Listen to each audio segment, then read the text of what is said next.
So, starting off with our first benefit on today's top 7, the improvements that you can expect in your cardiovascular health. Now, alcohol has proven cardiotoxic effects, and prolonged heavy drinking can eventually destroy the heart muscles in a condition that doctors call alcohol-related cardiomyopathy. When this happens, the muscles literally stretch out of shape and the heart can no longer pump blood through the body effectively. This is generally a terminal condition, but this is really late-stage heart disease, and even if you're a chronic problem drinker, chances are that things haven't gotten to that stage. If you're like most drinkers, your early warning signs will be your blood pressure. For reasons that scientists don't yet fully understand, there is a strong link between boozing and hypertension. Heavy drinkers average about 5 to 10 milliliters of mercury higher blood pressure compared to non-drinkers. And although this has no symptoms, hypertension in and of itself increases the risk of all sorts of complications further down the line. These include stroke, aneurysms, heart attack, and heart disease. Another effect of drinking is to raise your resting heart rate. This is the number of beats per minute that your heart will make when you are not exerting any effort. For most people, it will range from 60 to 90 beats per minute. Generally speaking, the lower your resting heart rate is,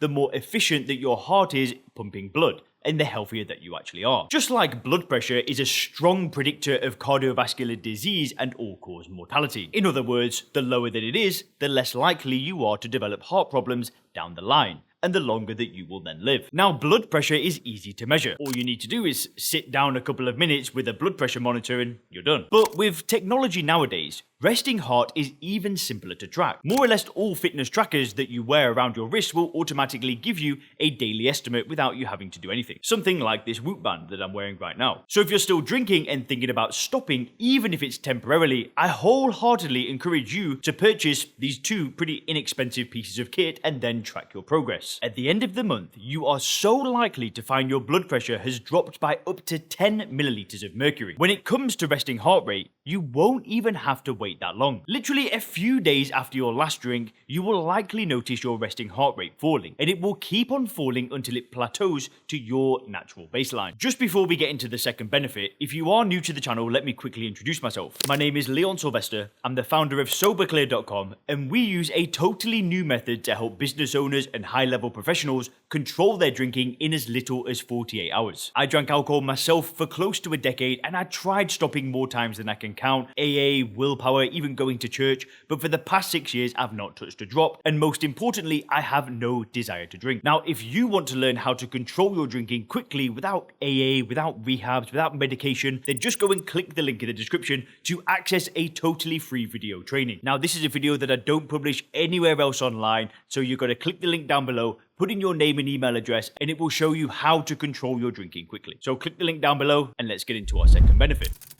So our second benefit is about getting better sleep. See, when it comes to your sleep, alcohol is a double-edged sword. Because it acts as a central nervous system depressant, at higher doses it will sedate you. This means that it reduces the time that you take to fall asleep, so-called sleep latency. Your first 2 or 3 hours of sleep will also be heavier, as booze will artificially boost deeper sleep at the expense of lighter sleep. I mean, it does sound pretty awesome, but the problem is that you start to metabolize the ethanol out of your system around the middle of the night, and then you'll start getting the opposite effects. Your sleep will become abnormally light and restless. You will wake up easier and find it more difficult to fall asleep again. Another problem is that alcohol has a diuretic effect, increasing your trips to the bathroom, and with each of these trips, it becomes increasingly unlikely that you'll be able to get back to sleep. It's no mystery that sleeping problems are one of the most common complaints of heavy drinkers, and eventually even their sleep latency will begin to suffer, and it will take longer for them to fall asleep even when intoxicated. Now, the degree to which your sleep will rebound after your last drink will vary from person to person. If you're like most, you're probably looking at up to a week or less where you'll be more aroused than normal and your sleep suffers. You'll probably sleep in short and shallow spurts, and your dreams might be more vivid than normal. This is because your REM sleep was artificially suppressed by booze and it now rebounds. By the end of the first week, however, and certainly by the end of the second one, you will experience a reduction in your sleep latency and increase in total sleep time. By the time you hit the 1 month mark, you're very likely to notice that you can't remember the last time in your life when you were sleeping this well. Like with your heart health, we're now lucky to live in an age where you can easily track and quantify these changes through relatively inexpensive devices like an Oura Ring or a Whoop band. So, our third benefit is about how fatty liver reverses. So, before they go on to develop hepatitis and cirrhosis and all the nasty complications from advanced liver diseases, well, the vast majority of heavy drinkers will spend a good part of their life with so-called fatty liver. Well, this is exactly what it says on the tin. It's an accumulation of excess fat in your liver as the cells there start to fill up with triglycerides. And it actually affects over 90% of heavy drinkers. You don't even have to be a chronic drinker. Just 2 weeks of heavy boozing can sometimes be enough for you to get this. Like hypertension, fatty liver typically has no symptoms. But just like hypertension, it can lead to potentially very serious conditions further down the line, as it sets the stage for alcoholic hepatitis and eventually cirrhosis. Various liver enzymes like ALT and AST will also show up at elevated levels in your blood work, as your damaged liver leaks them into the bloodstream. The good news is that your fatty liver will generally resolve very quickly after you stop drinking, and I do mean astonishingly fast. 3 weeks into your 1 month of sobriety will generally be enough for your fatty liver to heal, and at the end of the month, levels of ALT and AST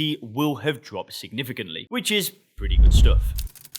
Now, our fourth benefit is about how our metabolism starts improving. See, the levels of glucose or blood sugar in your system are regulated by a hormone that your pancreas secretes called insulin. The insulin facilitates the uptake of glucose by the body's cells, where it's used as energy. And by removing the sugar from circulation, it keeps its levels in the blood under control. Now, the problem with our modern diets is that they cause our blood sugar levels to spike all the time. Think of things like processed carbs, candy, fizzy drinks, fast food, the standard American diet basically. In response, our pancreas keeps on pumping out ever-increasing amounts of insulin. Eventually, however, our cells can develop resistance to the effects of insulin. When this happens, they reduce their absorption of glucose, which is now stuck in the bloodstream. This can then lead to permanently elevated levels of blood sugar, a condition that doctors call hyperglycemia. If things get really bad, this condition can eventually lead to type 2 diabetes. Now, for most people with these issues, the problem can be traced back to their diet and lack of physical activity. But at this point, researchers have conclusively shown that heavy drinking is an independent risk factor. In other words, by drinking, you are exacerbating your metabolic problems above and beyond the effects of your diet. So, a very interesting recent study out of the UK looked at what happens to your metabolism after only 30 days of abstinence. They found a whopping 26% drop in a measure of insulin resistance after just 1 month. What's particularly interesting is that the participants weren't even particularly heavy drinkers. To enter the study, men had to consume on average a minimum of 8 drinks a week and women 6. Had the researchers recruited heavier drinkers, it's very likely that the improvements would have been even more significant. And now let's dive into benefit number 5.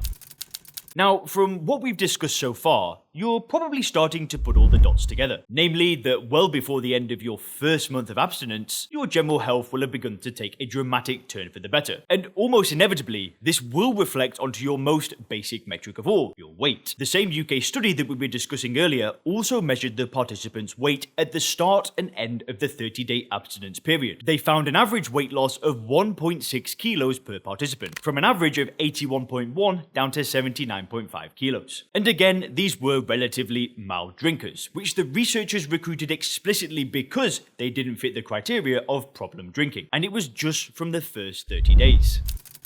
Now, let's dive into benefit number 6. One of the effects that participants of 1 month abstinence programs report is increased energy. And when you consider the improvements in sleep, in cardiovascular health, the metabolism, weight, plus all the other changes that we don't even have time to discuss here, then you can't expect anything else, really. Participants in these programs also report that as the drinking leaves, it makes space for healthy habits to then return. A study out of the University of Sussex in the UK compared over 1,000 Dry January participants to a control group of drinkers who continued to drink throughout that month. In case you're not familiar with it, Dry January is a program out of the UK that encourages people to abstain for the entire month of January. It's been going on for over a decade now, and it's aimed at so-called social drinkers. Around 49% of Dry January participants reported that they had attempted to engage in more physical activity during that month. This compared to 24% in the control group. Similarly, 52% of Dry January participants reported trying to improve their diet compared to 29% in the control group. In line with all of this, those who took part reported significant increases in their self-perceived overall health and psychological well-being. There were no such changes in the control group. And finally, benefit number 7. So this is our last but particularly pleasant benefit. At the end of 1 month abstinence period, you will have earned yourself a nice cash bonus. Not only that, but this bonus will recur indefinitely for every month that you stay sober until the end of your life. And I'm talking, of course, about the money that you save from not drinking alcohol. Obviously, the figure will depend on your particular circumstances, location, and so on. But let's not just forget about the cost of alcohol. If you go to bars and restaurants, then the sky's the limit. But what about all the other things that people do while they're drinking? The Amazon ordering, the taxis, all that other stuff. Now, because our brain evolved many thousands of years ago in environments where there was no such thing as cash and credit cards and bars and supermarkets, it exhibits certain irrational biases. Biases that, from a purely logical and economic perspective, make no sense. Let's say, for example, you do a quick calculation and see that you personally are spending around $300 a month on alcohol. If I told you that you save $300 from not drinking, then you'd be very pleased, there's no doubt about it. But if I told you that I will send you a check for $300, you would be over the moon, even though financially it's the exact same thing. In both cases, you will have the exact same amount of balance at your bank at the end of the month. So it's a good reframe to think of you getting sent money in the post rather than saving money. Why not write yourself a physical check and then leave it lying around your desk as a reminder? That money is real and you will have earned it. And if you click the video on the screen now, you can learn 3 secrets to actually getting in control of your drinking.